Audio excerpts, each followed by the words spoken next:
அனைவருக்கும் வணக்கம். தமிழக வெற்றிக் கழக அரசு ஒரு மாதத்தை நிறைவு செய்துள்ளது.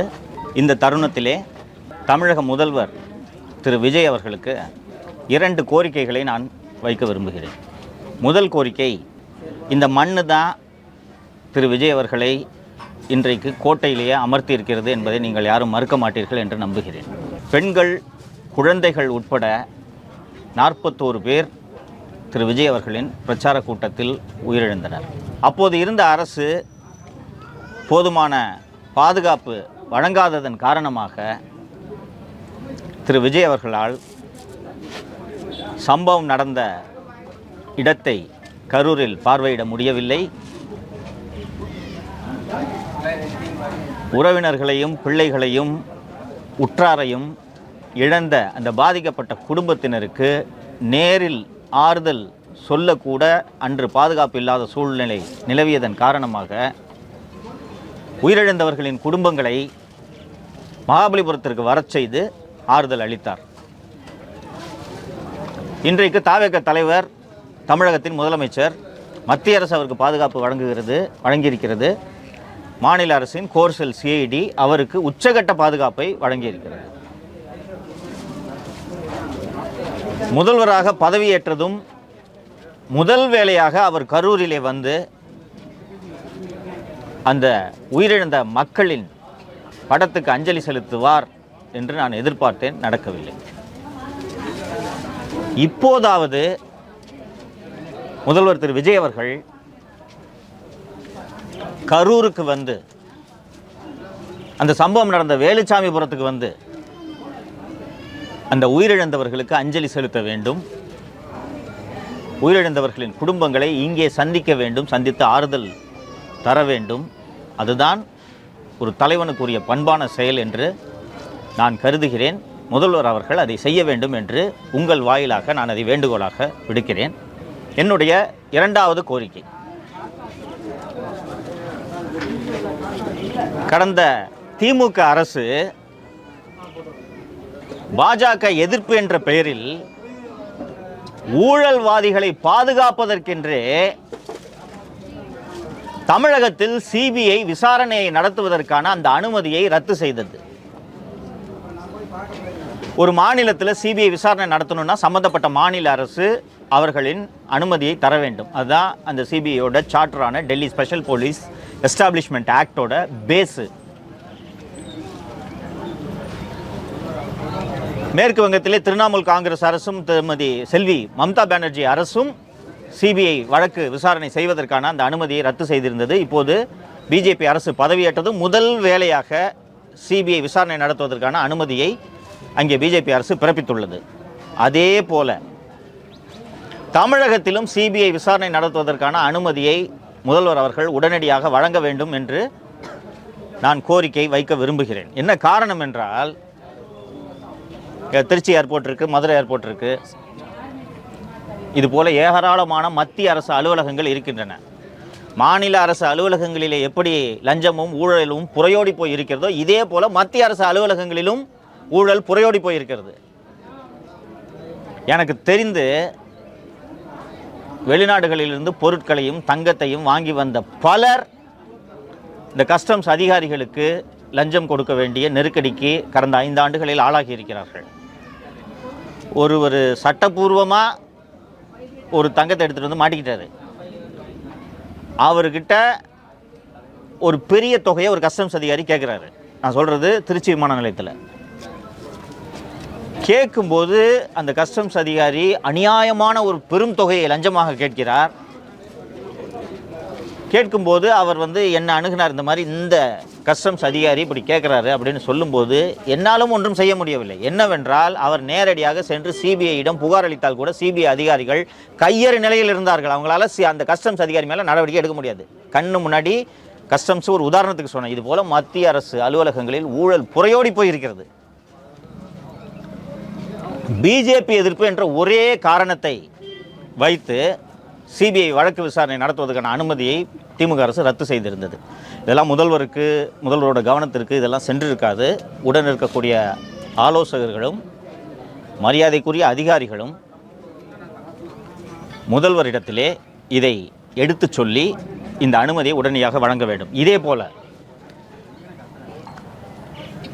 அமலாக்கத்துறை கடந்த அக்டோபர் 2024 தமிழக அரசுக்கு ஒரு கடிதம் எழுதியது.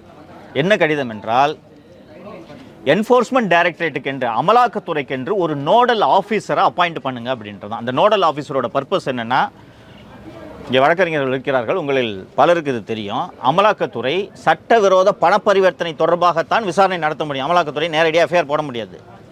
ஏற்கனவே ஒரு எஃப்ஐஆர் இருக்குன்னா அந்த எஃப்ஐஆரில் சட்டவிரோத பணப்பரிவர்த்தனை நடந்திருக்கான்றதை மட்டும்தான் அமலாக்கத்துறை விசாரிக்க முடியும். அப்போ எந்த டிபார்ட்மெண்ட்டில் எங்கே எஃப்ஐஆர் போட்டிருக்காங்க, எதில் மணி லாண்டரிங் நடந்திருக்கு அப்படின்றத அமலாக்கத்துறை விசாரிக்கிறதுக்கு சம்பந்தப்பட்ட டிபார்ட்மெண்ட்ஸுக்கிட்டேருந்து எஃப்ஐஆர்ஸை கலெக்ட் பண்ணி அந்த நோடல் ஆஃபீஸர்கிட்ட கொடுக்கணும். ஸோ ஸ்டேட் கவர்மெண்ட் ஒரு நோடல் ஆஃபீஸரை அப்பாயிண்ட் பண்ணுங்கன்ட்டு அமலாக்கத்துறை அக்டோபர் 2024 தமிழக அரசுக்கு ஒரு கடிதம் எழுதினார்கள். அதற்கு பிறகு 2-3 நினைவூட்டு கடிதங்கள் அனுப்பியிருக்கிறார்கள். தமிழக அரசு ஊழல் பெருச்சாளிகளை காப்பாற்றுவதற்கென்றே நடந்த அரசு திமுக அரசு. ஏன்னா இவங்களே நோடல் ஆஃபீஸர் அப்பாயிண்ட் பண்ணாங்கன்னா முதல்ல அவங்க கட்சிக்காரங்க பூரா 3/4 பேர் உள்ளே இருப்பாங்க, மகனே உள்ளே இருப்பார். அதனால் அந்த நோடல் ஆஃபீஸரை நியமிக்கவே இல்லை. இன்னொன்று, இந்த நோடல் ஆஃபீஸரை அப்பாயிண்ட் பண்ணுறது தமிழக அரசுக்கு ஆப்ஷன் இல்லை. நீங்கள் புரிஞ்சுக்கணும். FATF என்று சொல்லக்கூடிய சர்வதேச ஃபினான்ஷியல் ஆக்ஷன் டாஸ்க் ஃபோர்ஸ் என்பது ஒரு சர்வதேச அமைப்பு. இந்தியா அதில் ஒரு உறுப்பு நாடு. உறுப்பு நாடாக இந்தியா கையெழுத்து போட்டுவிட்டு இந்த நோடல் ஆஃபீஸர் அப்பாயிண்ட் பண்ணாமல் இருக்கிறது அந்த ஒப்பந்தத்தை மீறுவதாகும். தென்னிந்தியாவிலே 5 மாநிலங்களில் இந்த நோடல் ஆஃபீஸரை, என்ஃபோர்ஸ்மெண்ட் டைரக்டரேட்டுக்கான நோடல் ஆஃபீஸரை அப்பாயிண்ட் பண்ணாமல் இருக்கிற ஒரே மாநிலம் தமிழக அரசு மட்டும்தான் என்பதை முதல்வர் அவர்களுக்கு நினைவுபடுத்த விரும்புகிறேன். இந்த 2 கோரிக்கைகளையும் நிறைவேற்ற வேண்டும் என்று இந்த கரூரில் இருந்து முதல்வர் அவர்களுக்கு வேண்டுகோள் விடுக்கிறேன். ஆட்சி மாறிடுச்சு, இன்னமும் டெய்லி கோர்ட்டு காவல் நிலையம் போயிட்டே இருக்கீங்க. இந்த ஆட்சியிலும் உங்களை அடைய விடுறாங்க. கடந்த ஆட்சியில் போடப்பட்ட வழக்குகள் ஒரே நாளில் முடிவுக்கு வந்து விடாது. ஆனால் அரசு நினைத்தால் இந்த வழக்குகளை முடிக்க முடியும் என்று நான் நம்புகிறேன். முடியும், நிச்சயமாக முடியும். என் வாழ்க்கையே போராட்டம் சார். நான் தொடர்ந்து போராடிக்கிட்டு இருக்கேன். நீதிமன்றங்கள் மட்டும்தான் எனக்கு ரிலீஃபை கொடுத்துருக்கு. எந்த அரசும் எனக்கு உதவியதில்லை. அதிமுக ஆட்சி காலத்தில் கோபேக் மோடி போட்ட ட்வீட்டுக்காக அதிமுக அரசில் பதிவு செய்த வழக்கை திமுக அரசு குற்றப்பத்திரிகை தாக்கல் செஞ்சுச்சு. இன்னும் அந்த வழக்கு நடந்துட்டு இருக்கு. ஸோ நீதிமன்றங்கள் மூலமாக தான் எனக்கு ரிலீஃப் வந்திருக்கு. என்ன விடுங்க, நான் ஒரு பத்திரிகையாளன், வெளியே நிற்கிறேன். தமிழக வெற்றி கழகத்தின் ஒரே தேசிய செய்தி தொடர்பாளர் எனது அருமை நண்பர் ரெட்பிக்ஸ் சேனலின் உரிமையாளர் திரு ஃபெலிக்ஸ் ஜெரால்ட் அவர்கள் கடந்த ஆட்சி காலத்திலே அந்த அரசை எதிர்த்து பேசினோம் என்பதற்காக ஃபெலிக்ஸ் மீது இன்னும் 20 வழக்குகள் நிலுவையில் இருக்கின்றன. ஃபெலிக்ஸ் அலுவலகத்தில் யூடியூப்பில் ஒரு கேள்வி கேட்டதுக்காக ஃபெலிக்ஸ் அலுவலகத்தில் இருந்த 6 விலை உயர்ந்த வீடியோ கேமராக்கள், இது போன்ற விலை உயர்ந்த கேமரா தான் இது, பேனசோனிக் கேமராக்கள், மேக் எடிட்டிங் சிஸ்டம், அவரோட லேப்டாப்பு அத்தனையும் பறிமுதல் செய்யப்பட்டு இன்னமும் அவரால் அதை பெற முடியவில்லை. அவரை டெல்லியிலேருந்து ப்ராப்பராக அரெஸ்ட் பண்ணி கூட்டிகிட்டு வரல. டெல்லியிலேருந்து 2 காவல்துறை அதிகாரிகள் அவரை கடத்தி ட்ரெயினில் செகண்ட் கிளாஸில் கழிவறை அருகே அமர்த்தி வைத்து அவரை அழைத்து வந்தார்கள். அப்படி அவரை அழைத்து வந்த அதிகாரி யாருன்னு கேட்டிங்கன்னா வருண்குமார் ஐபிஎஸ். அந்த வருண்குமார் ஐபிஎஸ் தான் இன்றைக்கி சிபிசிஐடியில் உட்காந்து ஹார்ட் டிஸ்க் திருட்ட விசாரணை நடத்திட்டு இருக்காரு. இங்கே கரூருக்கு வந்து நான் பேசிக் கொண்டிருந்த போது இங்கே இருக்கக்கூடிய வழக்கறிஞர்கள் சொன்னார்கள், அந்த 41 பேர் உயிரிழந்த சம்பவத்தில் உயிரிழந்த குடும்பத்தினரோடும் பாதிக்கப்பட்டவரோடும் நின்று குரல் கொடுத்ததற்காக வழக்கறிஞர் மீது 4 வழக்குகள் பதிவு செய்யப்பட்டுள்ளன. நான் கேட்டேன் அவர்கிட்ட, என்னப்பா ஸ்டேஜ்னு கேட்டேன். இன்னும் எல்லாம் பெண்டிங்காக இருக்குன்றாங்க. வக்கீல் அந்த பாதிக்கப்பட்டவங்க, அந்த உயிரை பறி கொடுத்தவங்க வந்து, இல்லைங்க இது திமுகவோட சதின்னு எங்களுக்கு சந்தேகமாக இருக்குது, போலீஸ் ஒழுங்காக பாதுகாப்பு கொடுக்கலன்னு சொல்லிட்டு ஒரு விக்டிம் ஃபேமிலி பேசுகிறாங்க. இந்த வழக்கறிஞர் அவங்க கூட நிற்கிறாரு. அந்த வழக்கறிஞர் தான் உச்சநீதிமன்றத்தில் இந்த வழக்கு சிபிஐ விசாரணைக்கு மாறுவதற்கு காரணமாக இருந்தவர். அந்த வழக்கறிஞர் மீது இன்னும் 5 வழக்குகள் நிலுவையில் இருக்கின்றன. அப்போது இந்த கரூர் சம்பவம் திமுகவின் கவனக்குறைவு, திமுக அரசின் பாதுகாப்பு குறைபாட்டினால் நடந்தது என்று சமூக வலைத்தளங்களில் எழுதியவர்கள், பேசியவர்கள் அத்தனை பேர் மீதும் வழக்குகள் பதிவு செய்யப்பட்டன. எனது நண்பர் திரு ஃபெலிக்ஸ் அவர்கள் மீது கூட வழக்கு பதிவு செய்யப்பட்டு அவர் கைது செய்யப்படாமல் ஜாமீனில் வெளியே வந்தார். அவருக்கு அந்த சம்பவத்தை பற்றி பேசக்கூடாதுன்னு நீதிமன்றம் தடை விதித்திருக்கிறது. இன்னமும் அந்த வழக்குகள் ரத்து செய்யப்படவில்லை. இதையும் நான் சொல்கிறேன், இதெல்லாம் முதல்வருக்கு தெரியாது, தெரிந்திருக்க நியாயமில்லை. என்ன காரணம்னா ஒரு மாநிலத்தோட முதலமைச்சருக்கு 1000 வேலைகள் இருக்கும், எல்லாவற்றையும் அவரால் கவனிக்க முடியாது. ஆலோசகர்கள்னு இருக்கக்கூடிய அந்த அரை டஜன் பேரும் இந்த அரசு நியமித்துள்ள அதிகாரிகளும் தான் இதை முதல்வருக்கு எடுத்து சொல்ல வேண்டும். முதல்வர் எங்கள் கட்சியோட தேசிய செய்தி தொடர்பாளர் மேலே திமுக போட்ட பொய் வழக்க ரத்து பண்ணாதீங்க, நடத்துட்டோம், அவர் போட்டுங்க ஜெயிலுக்குலாம் முதல்வர் சொல்ல போகிறதில்ல.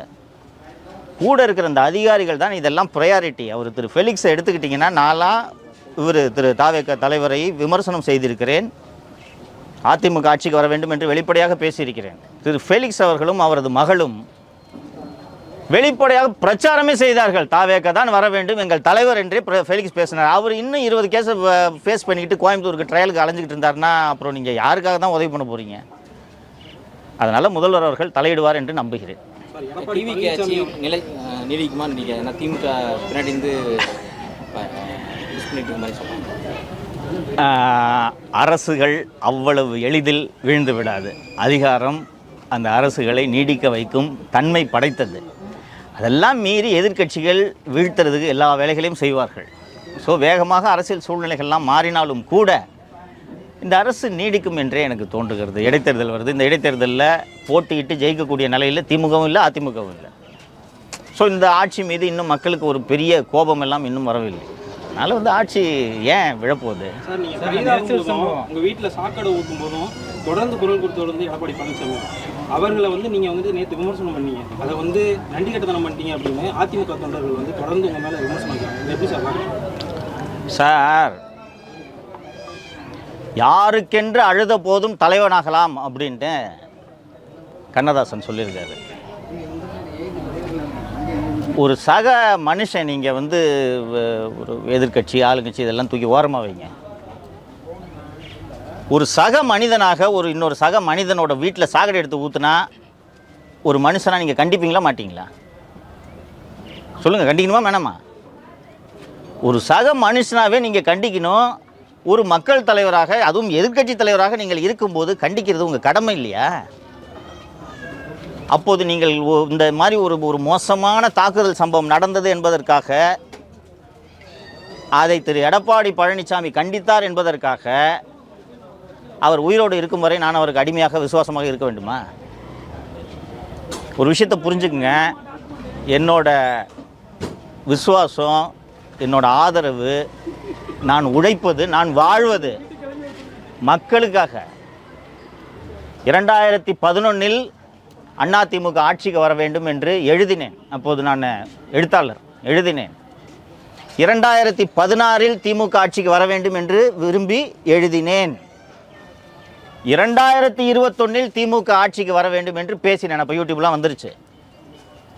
2026 திமுக ஒழிய வேண்டும் என்று பேசினேன். அன்றைக்கி அதிமுக ஆட்சிக்கு வர வேண்டும் என்று நான் பேசினேன். ஏன் பேசினேன் என்றால், தமிழக வெற்றி கழகம் 2 வருட கட்சி.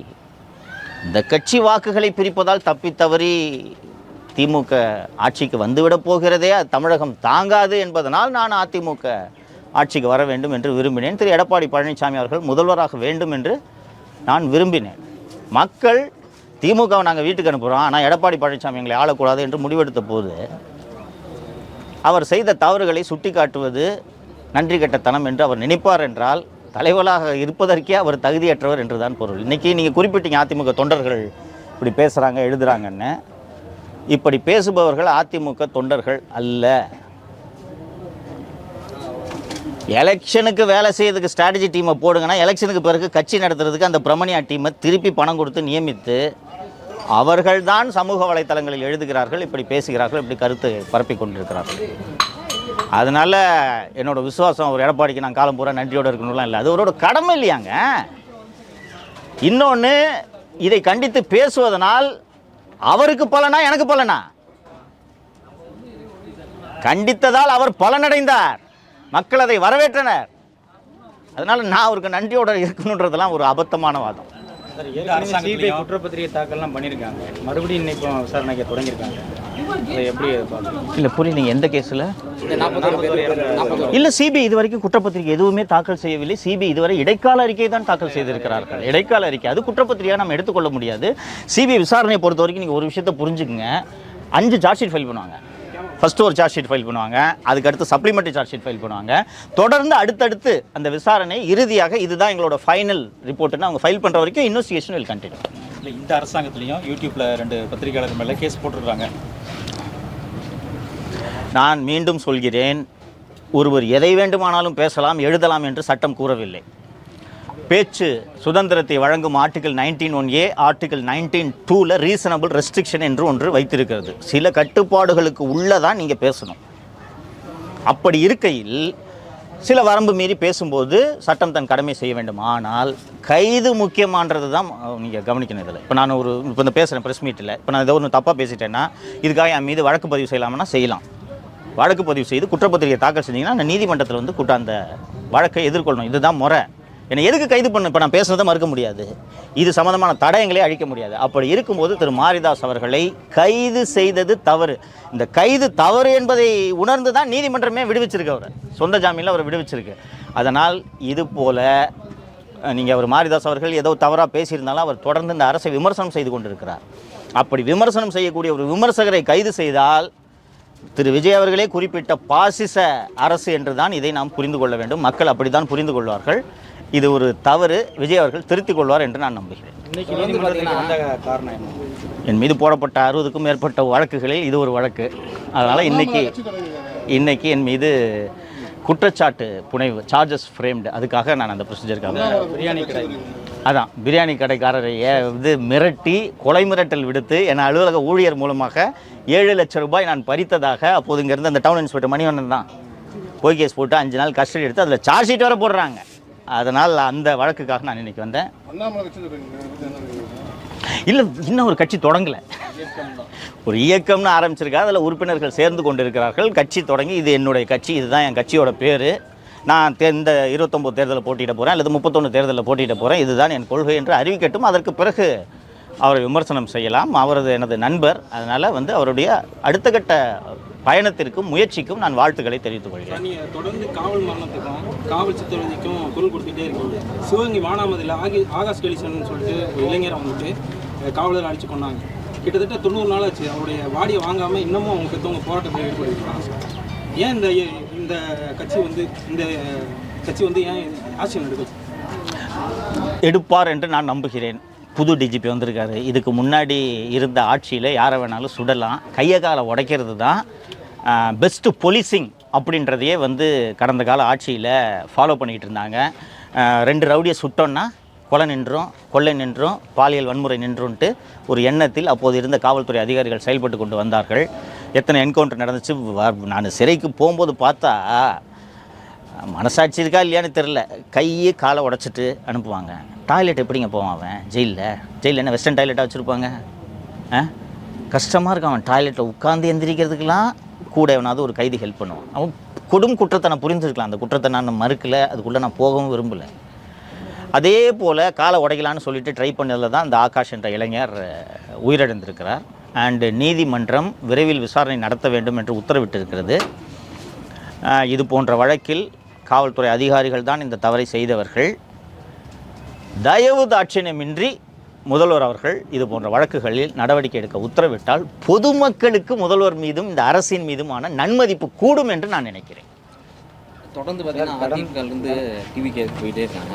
இது அதிமுக ஒழிக்கணுங்கிறதுக்காக டிவி அப்படி கிடையாது. அதிமுக ஒழிய வேண்டும் என்று தாவேக்க நினைக்கவில்லை, எடப்பாடி பழனிசாமி நினைக்கிறார். இன்னைக்கு வரலாற்றில் எப்போதும் இல்லாத அளவுக்கு திராவிட முன்னேற்ற கழகம் மிக மிக பலவீனமாக இருக்கிறது.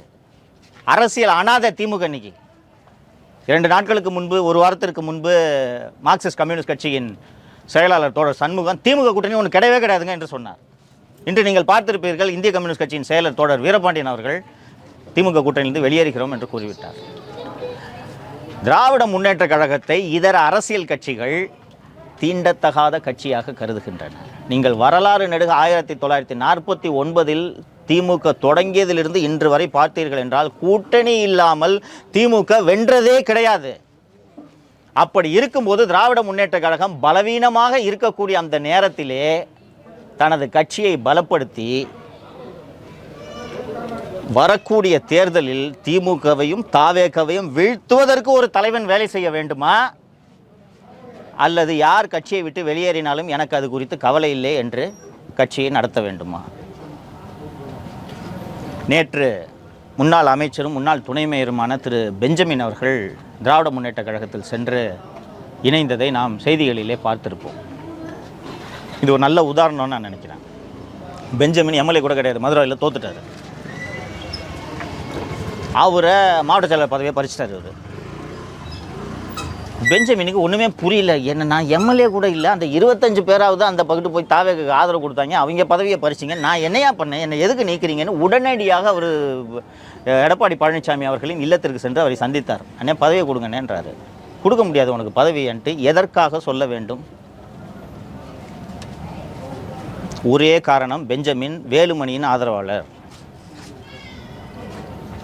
நீ போயிட்டார், என்ன பண்ண போகிறீங்க? அவர் ஒரு பலம் வாய்ந்த சமூகத்தின் பிரதிநிதி. பெஞ்சமின் தலித் சமூகத்தின் பிரதிநிதி, பலம். இப்போ அந்த சமூகத்தை சேர்ந்தவங்களை விரட்டி விட்டுருக்கீங்களே, என்ன நினைப்பாங்க? திமுக அரவணைக்கிறது அவர்களை. முன்னாள் அமைச்சருங்க, அவ்வளோ சொத்து வச்சுருக்காரு பெஞ்சமின், செலவு பண்ணுவார். அவர் எதுக்கு விரட்டி விட்டீங்க? உண்மையில் திரு எடப்பாடி பழனிசாமி அவர்கள் நடவடிக்கை எடுக்க வேண்டியது லால்குடி எம்எல்ஏ திருமதி லீமா ரோஸ் அவர்கள் மீது. ஏன் எடுக்கணுன்றதை சொல்கிறேன். அண்ணா திராவிட முன்னேற்ற கழகத்தின் எம்எல்ஏவாக இருந்து கொண்டு தமிழகத்திலே அவர் மகன் தொடங்கி இருக்கக்கூடிய லட்சிய ஜனநாயக கட்சியை வளர்ப்பதற்கான வேலையில் அனுதினமும் திருமதி லீமா ரோஸ் அவர்கள் ஈடுபட்டு கொண்டிருக்கிறார். இன்னைக்கும் லட்சிய ஜனநாயக கட்சிக்கான நிர்வாகிகள் நியமனம் செய்து கொண்டிருக்கிறார். அரசியல் ஆசை உள்ள பல பேர், முக்கிய பிரமுகர்கள் லீமா ரோஸ் அவர்களை சந்தித்து விட்டு எனக்கு இந்த போஸ்டிங் கொடுங்க, அந்த போஸ்டிங் கொடுங்க என்று போஸ்டிங் நியமனங்களை வாங்கி கொண்டிருக்கிறார்கள். அந்த லட்சிய ஜனநாயக கட்சியின் மாநில பொதுச் செயலாளராக ஜீவா என்பவரை திருமதி லீமா ரோஸ் அவர்கள் நியமித்திருக்கிறார். அவர் மேலே நடவடிக்கை எடுக்கணுமா, பெஞ்சமின் மேலே நடவடிக்கை எடுக்கணுமா? ஒரு கட்சி ஆரோக்கியமாக இருக்கணும்னு உண்மையிலே அக்கறை இருந்துச்சுன்னா அரவணைக்கணுங்க. 80களில் அண்ணா திராவிட முன்னேற்ற கழகம் ஜே அணி ஜானகி அணி என்று பிரிந்த போது செல்வி ஜெயலலிதாவை ஜானகி அணியில் இருந்தவர்கள் பேசாத பேச்சு கிடையாது. காலஞ்சென்ற காளிமுத்து அவர்கள் ஜெயலலிதா அவர்களை பேசியதை பொதுவெளியில் சொல்லவே முடியாது. மேடையில் பேசினார், தனியாக பேசல. இன்னைக்கு அதிமுக மகளிர் அணியில் இருக்காங்களே வளர்மதி, காது கூசம் விட்டுருங்க. அவ்வளோ பேரையும் மந்திரி ஆக்குனாரா இல்லையா? சபை உங்கள் காளிமுத்து 2001 சபாநாயகர் ஆக்குனாங்களா இல்லையா? ஜெயலலிதா விட நீங்கள் பெரியாளா சார்? நான் தெரியாமல் தான் கேட்குறேன். இப்போ 25 பேரோட மாவட்ட செயலாளர் பதவியை பறிச்சிட்டீங்க. இங்கே உங்கள் ஊர் உதாரணத்தையே சொல்கிறேன். அண்ணன் திரு எம்ஆர் விஜயபாஸ்கர் அவர்களோட மாவட்ட செயலாளர் பதவியை பறிச்சிட்டீங்க. ரிசல்ட் வந்த 4ஆம் தேதியிலேருந்து இன்னைக்கு வரைக்கும் எம்ஆர் விஜயபாஸ்கர் கட்சி ஆஃபீஸ்க்கு போகல, கரெக்டுங்களா? இப்போ அவருக்கு பதிலாக புதுசாக ஒரு மாவட்ட செயலாளராக போட்டிருக்காங்க. அவர் பேர் என்ன? கமலக்கண்ணன் ஒருத்தரை போட்டிருக்காங்க. எம்ஆர் விஜயபாஸ்கர் மீறி கமலக்கண்ணன் நீங்கள் அரசியல் செஞ்சிட முடியுமா? அதிமுக வளர்த்துற முடியுமா? சொல்லுங்கள். நீங்கள் தான் உள்ளூர் நண்பர்கள், சொல்லுங்கள், முடியுமா? அப்போ கட்சி என்ன ஆகுங்க? அப்போது கட்சி கரூர் மாவட்டத்தில் நாசமாக போனாலும் பரவாயில்ல, நான் எம்ஆர் விஜயபாஸ்கருக்கு கட்சி பதவியை திருப்பி கொடுக்க மாட்டேன், அவ்வளோதானே? இப்போ திருப்பி லீமா ரோஸுக்கு வரேன். இது எனக்கே தெரிந்தது, சர்வ வல்லமை படைத்த பொதுச் செயலாளருக்கு தெரியாமல் இருக்காது. ஏன் நடவடிக்கை எடுக்கல? எடுப்பார்னு நினைக்கிறீங்களா நீங்கள்? சொல்லுங்கள். எடுக்க மாட்டார். ஏன்னு காரணத்தை நான் சொல்கிறேன். மார்ட்டினிடம் 300 கோடி வாங்கி இருக்கிறார். 300 கோடி என்ன ஆதாரம்னு கேட்பீங்க. 275 கோடி தேர்தல் பத்திரங்கள் மூலமாக, வங்கி மூலமாக அதிமுக கணக்குக்கு சென்றிருக்கிறது. மறுக்க சொல்லுங்க எடப்பாடி பழனிசாமியை. 25 கோடி ரொக்கம், 275 கோடி மார்ட்டினோட அந்த கேமிங் ஃபியூச்சர் கேமிங் லிமிடெட் நிறுவனத்திலிருந்து வங்கி மூலமாக 275 கோடி தேர்தல் பத்திரங்களாக அண்ணா திராவிட முன்னேற்ற கழகத்திற்கு சென்றிருக்கிறது. அது வெறும் லால்குடியில் சீட்டுக்காக கொடுத்த 275 கோடி அல்ல, ஆட்சிக்கு வந்தவொடனே லாட்டரியை திறந்து விடுறேன்னு சொல்லி வாங்கியது. தொட சொல்லுங்க லீமா ரோஸை. கட்சியை கபலீகரம் பண்ணிக்கிட்டு இருக்காங்க, நடவடிக்கை எடுக்க சொல்லுங்க. நண்பரே, என்னை அதிமுகவில் தேர்தலில் போட்டியிட்டு தோல்வியை தழுவிய ஒரு 2-3 வேட்பாளர்கள் சென்னையில் வீட்டில் வந்து பார்த்தாங்க. அண்ணே எனக்கு ஒரு வழி சொல்லுங்கள், 18 கோடி செலவு பண்ணேன், அதில் 12 கோடி என் காசு, 6 கோடி வட்டிக்கு வாங்கினேன். சீட்டு கொடுக்கும்போது போய் அவரை பொதுச் செயலாளரை பார்த்தேன், எவ்வளோப்பா செலவு பண்ணுவேன்னு கேட்டார். நான் 10 செலவு பண்ணுவேன்னா 10 முதல்ல இப்போ கொடுத்தா தான் சீட்டுனாரு. தேர்தல் சமயத்தில் இந்த 10 ரூபா வரும்னாரு, தேர்தல் சமயத்தில் வரல. நான் போய் தேர்தல் சமயத்தில் இது கொடுங்கன்னு கேட்டேன், நீ மந்திரினாரு. எப்படி மந்திரியாக போகிறோமே சம்பாரிச்சிக்கலான்ட்டு வட்டிக்கு வாங்கி செலவு பண்ணேன். மாதம் 25 லட்ச ரூபா வட்டியை கட்டிக்கிட்டு இருக்கேன், எனக்கு வழியை சொல்லுங்கண்ணே, தாவேக்கு போனால் சம்பாதிக்க முடியுமா என்று கேட்கிறார் அந்த நண்பர். அந்த 3 பேர் இந்த பஞ்சாயத்துக்கு தான் வந்தாங்க. அண்ணே நான் தாவேக்கு போகிறதா திமுகவுக்கு போகிறதா ஐடியா கொடுங்கன்ட்டு. அதெல்லாம் சொல்ல மாட்டேன், நீங்கள் முடிவெடுங்கன்னு சொன்னேன். இது போல் ஒவ்வொருவரும் கடனாளியாக இருப்பார்களா மாட்டார்களா? உங்களுக்கு எல்லாருக்குமே தெரியும், எல்லா ஒரே அதிமுக காசு கொடுத்துச்சு வாக்காளர்கள், கரெக்டுங்களா? காசு கொடுக்காம ஜெயிச்ச ஒரே கட்சி தாவேக தான். வென்றவர்கள் தோற்றவர்கள் அத்தனை பேரும் திமுக எவ்வளோ கொடுத்தாங்களோ அது சரிசமாக கொடுத்தாங்க இல்லைங்களா? இங்கே கரூரில் இருக்கக்கூடிய 6 தொகுதியிலையும் அதிமுக வேட்பாளர்கள் பணம் கொடுத்தார்கள் இல்லைங்களா? எங்கேருந்து கொடுத்துருப்பாங்க பணம்? இப்போ இன்றைக்கி யாரும் ஜெயிக்கல, கரெக்டுங்களா? எம்ஆர்வியை தவிர மற்றவர்கள் வெல்லவில்லை. அவங்க கதி என்னங்க? இந்த கட்சி நல்லா இருக்குது, நாளைக்கு நம்ம நல்லா இருப்போன்ற நம்பிக்கை தான் உங்கள் கூட இருப்பான். அந்த பெஞ்சமினோட பதவியை பறிச்சிங்களே, அவர் எம்எல்ஏ இல்லை, அவர் வந்து கெஞ்சுறாரு. அவருக்கு இந்த கட்சி பதவி கொடுத்தா என்னங்க உங்களுக்கு பிரச்சனை? அந்த சென்னை புறநகர் கிழக்கு மாவட்ட செயலாளர் நினைக்கிறேன், அது என்ன பிரச்சனை? திரு எடப்பாடி பழனிசாமி, அவரது மைத்துனர் வெங்கடேஷ், மகன் மிதுன், இவர்கள் மட்டும் இருந்தால், மாப்பிள்ளை சதீஷ், இவர்கள் மட்டும் இருந்தால் கட்சியை நடத்திவிடலாம் என்று திரு எடப்பாடி பழனிசாமி நம்புகிறார். நான் திருச்சியிலே நேற்றைக்கு முன்தினம் நடத்திய பத்திரிகையாளர் சந்திப்பில் இவர் திமுக இளைஞரணி செயலாளர் திரு உதயநிதி ஸ்டாலின் அவர்களை சந்தித்து ஆதரவு கேட்டதையும், சபரீசனை சந்தித்ததையும், திமுக தலைவர் திரு மு.க. ஸ்டாலின் அவர்களோடு தொலைபேசியில் பேசியதையும், 46 எம்எல்ஏங்க கிட்டையும் நம்ம ஆட்சி என்று சொன்னதையும் நான் சொன்னேன். இவர் இப்போது திமுகவோடு கூட்டணியில் இல்லை, எப்போதுமே திமுகவோடு கூட்டணியில் இருந்திருக்கிறார். அப்படித்தான் நான் புரிந்து கொள்கிறேன். ஸோ எப்போதுமே அவர் ரகசிய உடன்பாட்டில் இருந்திருக்கிறார், எப்போதுமே அவர் ரகசிய உடன்பாட்டில் இருந்திருக்கிறார். உங்களுக்கு தெரியும், திமுக ஆட்சி பொறுப்பேற்றதும் லஞ்ச ஒழிப்புத்துறை முதலில் வழக்கு பதிவு செய்தது முன்னாள் அமைச்சர் திரு எம்.ஆர். விஜயபாஸ்கர் அவர்கள் மீது. இந்த மாவட்டத்தை சேர்ந்தவங்க உங்களுக்கு எல்லாருக்கும் தெரியும். ஃபஸ்ட்டு கேஸ் எம்ஆர்வி மேலே.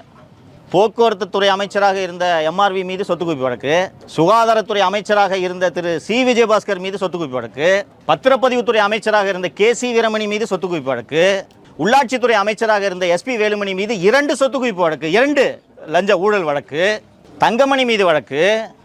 இது போல அதிமுகவில் 1 டசன் முன்னாள் அமைச்சர்கள் மீது வழக்கு. திரு எடப்பாடி பழனிசாமி அவர்கள் மீது ஊழல் வழக்கு 1வது நிலுவையில் இருக்கிறதா? ஒரு வழக்கு நிலுவையில் இருக்கா சொல்லுங்கள்? எப்படி இல்லாமல் போகும்? அவர் வைத்திருந்த துறைகள் என்ன? பொதுப்பணித்துறை, நெடுஞ்சாலைத்துறை. அவருக்கு முதல்வர் பதவி கிடைத்ததே அந்த ரிசார்ட்டில் இருந்தாங்களே, அது எந்த ரிசார்ட்? இது கூவாத்தூர் ரிசார்ட்டில் எம்எல்ஏக்கள் தர்ம யுத்தத்துக்கு போக போறேன் என்று மிரட்டிய எம்எல்ஏக்களுக்கு தலா 3 கோடி இவர் உடனடியாக வழங்கியதால் தானே சசிகலா இவரை தேர்ந்தெடுத்து முதல்வராக்கினார். அப்படி இருக்கையில் இவர் மீது ஏன் ஒரே ஒரு வழக்கு கூட நிலுவையில் இல்லை? அப்போ உங்க கூட இருக்கக்கூடிய உங்கள் கட்சி தலைவர்கள், தளபதிகள் ஊழல் வழக்கை எதிர்கொண்டிருக்கிறார்கள். நீங்கள் திமுகவோடு ரகசிய உறவில் இருந்ததனால்தான் உங்களுக்கு திமுக நாங்கள் ஆதரவளிக்கிறோம், நீங்கள் முதலமைச்சராக இருங்கன்னு சொல்றது இனிப்பாக இருந்தது. ஒரு உண்மையான அதிமுக காரன் திமுக ஆதரவு இல்லை. அதிமுக தோன்றியதே திமுக எதிர்க்கணுன்றதுக்காக தானுங்க. எம்ஜிஆர் 72ல் எதுக்குங்க இந்த கட்சியை தொடங்கினாரு? திமுகவை ஒழிக்கிறேன்றதுக்காக தொடங்கின கட்சி இது. அப்படிப்பட்ட கட்சியோடு சேர்ந்து நான் கூட்டணி அமைத்து நான் முதல்வராக வேண்டும், தமிழகத்தின் முதல் தலித் முதல்வரை கூட நான் ஆக விடமாட்டேன், நான் தான் முதலமைச்சராக இருக்க வேண்டும் என்று ஒரு சொல்கிறார் என்றால் இவர் எப்படி இந்த கட்சியை வாழ வைப்பார்? உங்களுக்கு எல்லாம் தெரியும், கொத்து கொத்தா அதிமுகவில் இருந்து வெளியேறி கொண்டிருக்கிறார்கள். தினந்தோறும் போகிறாங்க. அவங்களுக்கு இன்றைக்கி ஒரே ஆப்ஷன் திமுகவா தாவேகவா? இது இருக்கட்டும், நான் இல்லைங்க எல்லார்கிட்டையும் இப்போ என்ன சொல்கிறாருன்னா, நாங்கள் இளைஞர் அணி புது ரத்தத்தை பாய்ச்ச போகிறோம், நாங்கள் கட்சியை புதுப்பிக்க போகிறோம்லாம் சொல்லிட்டு இருக்காரு. உள்ளாட்சி தேர்தலில் அதிமுக இன்றைக்கி ஜெயிக்கிற நிலைமையில் இருக்கா சார்? நீங்கள் இப்போ அதிமுகவோட உறுப்பினர்னு வச்சுங்க, உங்களால் கவுன்சிலர் ஆக முடியுமா கரூரில் ஒரு இடத்துல? அப்போ நீங்கள் எதுக்கு இந்த கட்சியில் இருக்கணும்? இந்த கேள்வியை தான் எடப்பாடி பழனிசாமி மீது எழுப்புகிறார்கள். இதைத்தான் திரு எடப்பாடி பழனிசாமி அவர்களின் தலைமை மீது கேள்வியாக எழுப்புகிறார்கள். இந்த கேள்வி தான் அவர் கேட்டார், நீங்கள் என்னங்க விசுவாசமாக இல்லை அப்படின்ட்டு. இந்த கேள்வியை தான் நானும் எழுப்புகிறேன். சரிங்களா? நன்றிங்க.